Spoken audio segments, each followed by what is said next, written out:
Biblical creature stories.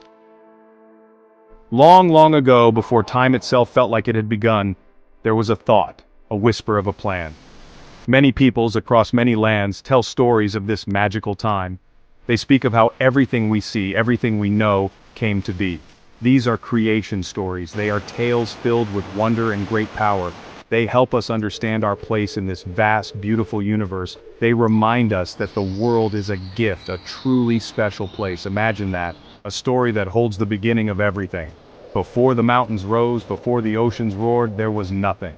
Or perhaps it was a nothing full of possibilities. Some stories say it was dark, a deep, quiet darkness like the deepest part of the night sky, but everywhere.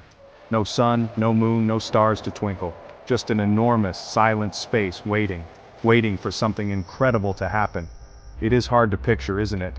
A world without light, without sound, without form. But this is where our journey begins, in this quiet, expectant emptiness. A canvas ready for the first stroke of creation. Then on what we call the very first day, a change began. On the second day, the work of creation continued. Imagine all that new light shining.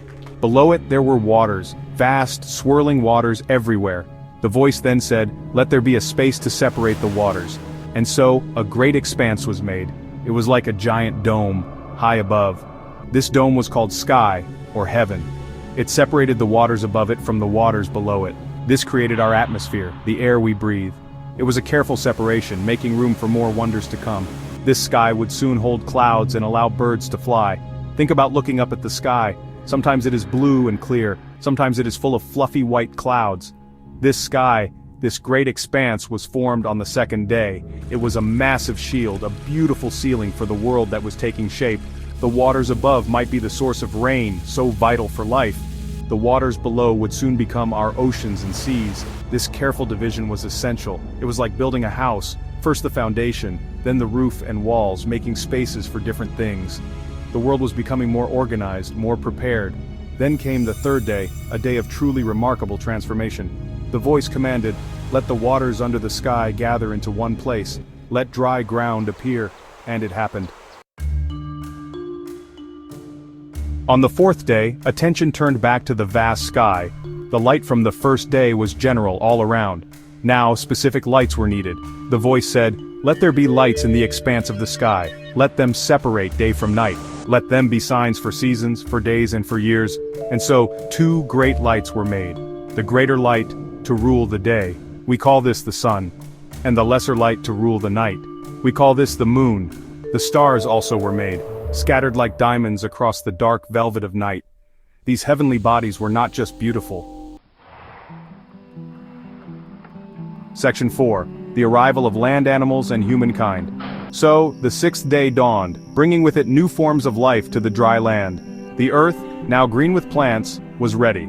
The voice said, "Let the earth bring forth living creatures according to their kinds." And just like that, animals began to appear on the land. There were creatures that crawl, like insects and reptiles. There were livestock, animals that might live alongside people, like cattle and sheep. And there were wild animals roaming free in forests and plains. Lions, tigers, elephants, and bears, each unique and wonderful. The land was now filled with a dazzling array of creatures. Imagine the diversity. Small mice scurrying through the grass, tall giraffes reaching for the highest leaves, powerful rhinoceroses and gentle deer. Each animal was made perfectly for its way of life. Some had fur to keep them warm. Section 5. A time for rest, a world of wonder. And so, after 6 days of magnificent work, the heavens and the earth were complete. All the stars, the planets, the mountains, the seas. All the plants, the fish, the birds, the animals, and humankind. Everything was in its place. The world was vibrant, beautiful, and full of life. The Creator looked at everything that had been made, and it was declared very good. Imagine the satisfaction, the joy of seeing such a wonderful plan come to life, each part fitting perfectly with the others, a universe teeming with beauty and purpose. Then came the seventh day. On this day, there was no new creating, the work was finished. So the Creator rested. This was not a rest because of tiredness, it was a rest of celebration of completion. This seventh day was made special, it was blessed and made holy. It teaches us something very important. Like and subscribe.